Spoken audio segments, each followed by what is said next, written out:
Boa noite, estamos dando início nesse momento ao Evangelho, Prece e Radiação do Centro Espírita Cearense. Como sempre, começamos com uma prece, é assim que o faremos agora. Senhor Jesus, agradecendo-te o amparo de todos os dias, eis-nos aqui de espírito ainda em súplica, no campo em que nos situaste. Ensina-nos a procurar na vida eterna a beleza e o ensinamento da temporária vida humana. Apesar de amadurecidos para o conhecimento, muitas vezes somos crianças pelo coração. Ágeis no raciocínio, somos tardios no sentimento. Em muitas ocasiões, dirigimos-nos à tua infinita bondade sem saber o que desejamos. Não nos deixes assim em nossas próprias fraquezas. Nos dias de sombra, sê nossa luz. Nas horas de incerteza, sê nosso apoio e segurança. Mestre divino, guia-nos o passo na senda reta. Dá-nos consciência da responsabilidade com que nos enriqueces o destino. Auxilia-nos para que o suor do trabalho nos alimente o lume da fé. Não admitas que o verme do desalento nos corroa o ideal e ajuda-nos para que a ventania da perturbação não nos utilize a sementeira. Educa-nos para que possamos converter os detritos do temporal em adubo que nos favoreça a tarefa. Ao redor da leira que nos confiaste, rondam aves de rapina tentando instalar-nos desânimo e discórdia. Não longe de nós, flores envenenadas deitam capitoso aroma, convidando-nos ao repouso inútil, e aves canoras da fantasia, através de melodias fascinantes, concitam-nos a ruinosa distração. Fortalece-nos a vigilância para que não venhamos a cair. Dá-nos coragem para vencer a hesitação e o erro, a sombra e a tentação que nascem de nós. Faze-nos compreender os tesouros do tempo, a fim de que possamos multiplicar os créditos de conhecimento e de amor que nos emprestaste. Divino amigo, sustenta-nos as mãos no arado de nossos compromissos, na verdade e no bem, e não permitas, em tua misericórdia, que os nossos olhos se voltem para trás. Que a tua vontade, Senhor, seja nossa vontade, agora e para sempre. Assim seja.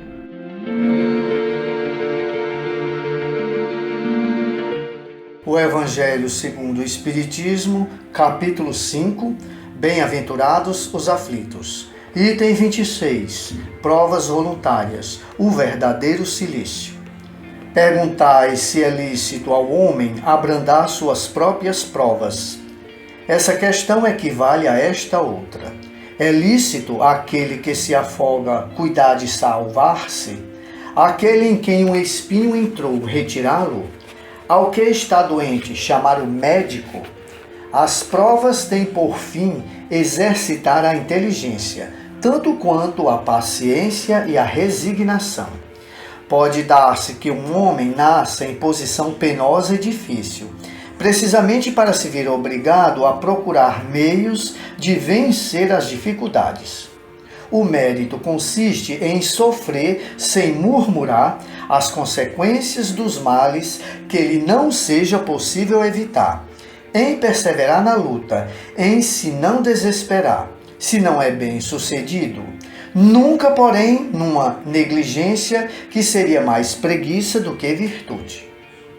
Essa questão dá lugar naturalmente a outra, pois se Jesus disse: bem-aventurados os aflitos, haverá mérito em procurar alguém aflições que lhe agravem as provas, por meio de sofrimentos voluntários? A isso responderei muito positivamente: sim, há grande mérito quando os sofrimentos e as privações objetivam o bem do próximo, porquanto é a caridade pelo sacrifício. Não quando os sofrimentos e as privações somente objetivam o bem daquele que a si mesmo as inflige, porque aí só há egoísmo por fanatismo. Grande distinção cumpre aqui se faça.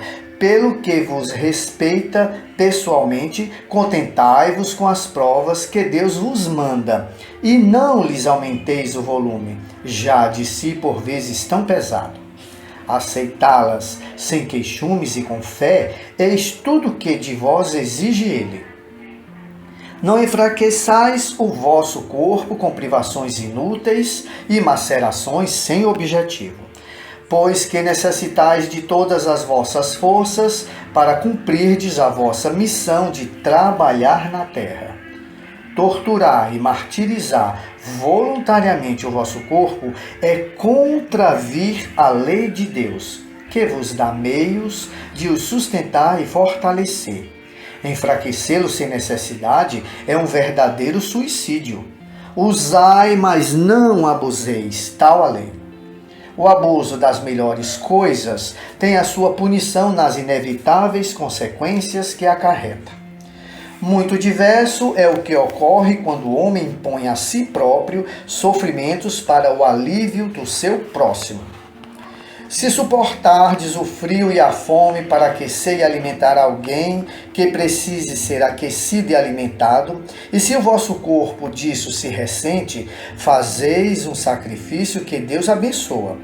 Vós que deixais os vossos aposentos perfumados, para irdes amansar da infecta, levar a consolação, vós que sujais as mãos delicadas, pensando chagas, vós que vos privais do sono para velar a cabeceira de um doente, que apenas é vosso irmão em Deus, vós, enfim, que despendeis a vossa saúde na prática das boas obras, tendes em tudo isso o vosso cilício, verdadeiro e abençoado cilício, visto que os gozos do mundo não vos secaram o coração, que não adormecestes no seio das volúpias enervantes da riqueza, antes vos constituístes anjos consoladores dos pobres deserdados.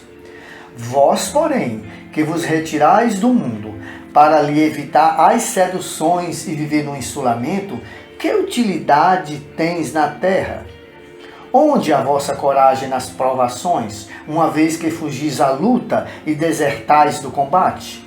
Se quereis um cilício, aplicai-o às vossas almas, e não aos vossos corpos. Mortificai o vosso espírito, e não a vossa carne. Fustigai o vosso orgulho, recebei sem murmurar as humilhações. Flagiciai vosso amor próprio, enrijai-vos contra a dor da injúria e da calúnia, mais pungente do que a dor física. Aí tendes o verdadeiro cilício, cujas feridas vos serão contadas, porque atestarão a vossa coragem e a vossa submissão à vontade de Deus. Um anjo guardião, Paris, 1863.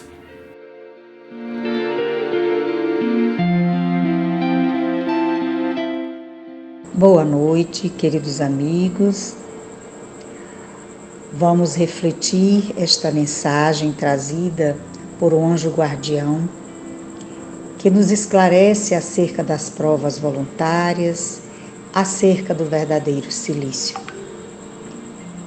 Para este esclarecimento, é preciso que compreendamos o que significa pagar dívidas, o que significa sofrer, o que significa aflição, o que significa estar em aflição, se considerando aflito diante das dores, sejam dores físicas, morais, espirituais.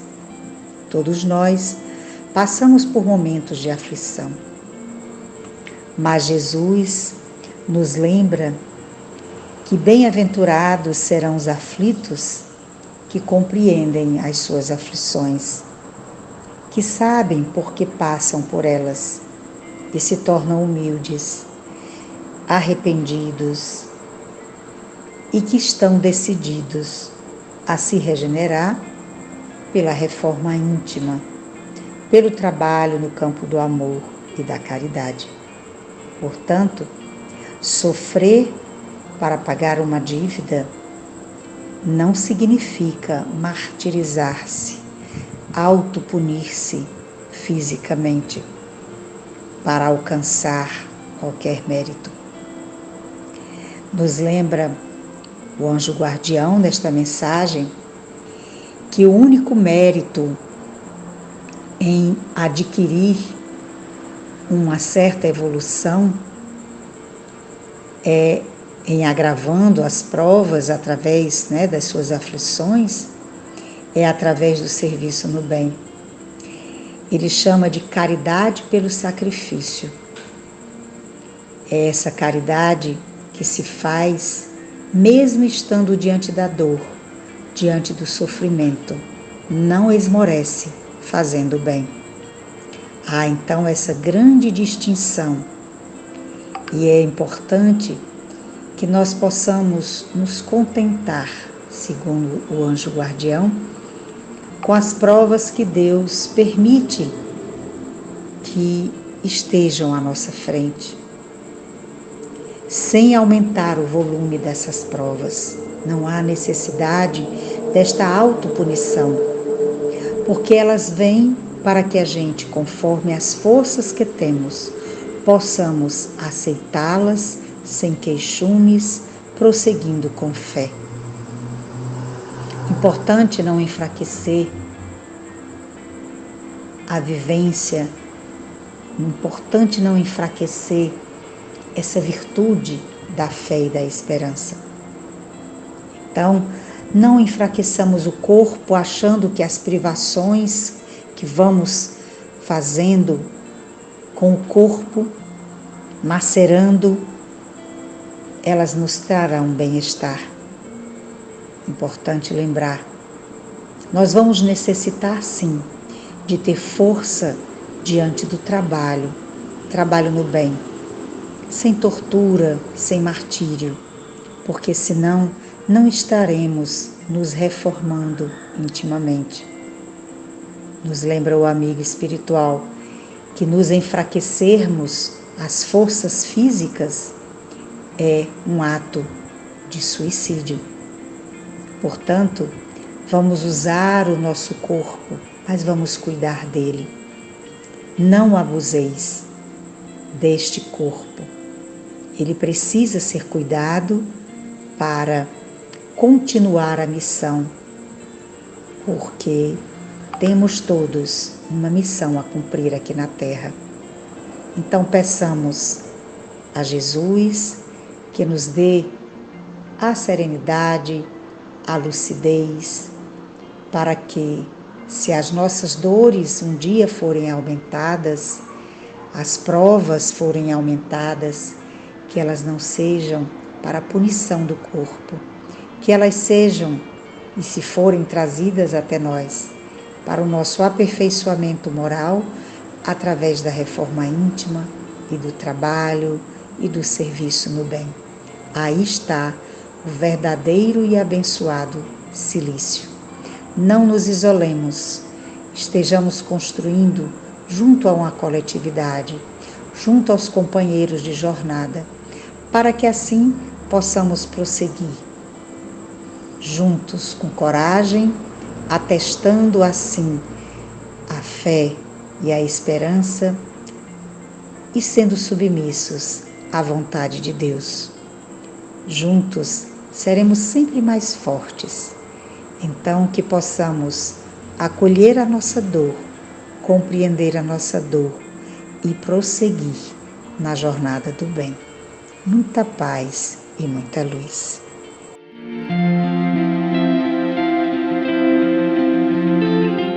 Gratidão, Senhor da vida, pela vivência neste Evangelho de hoje.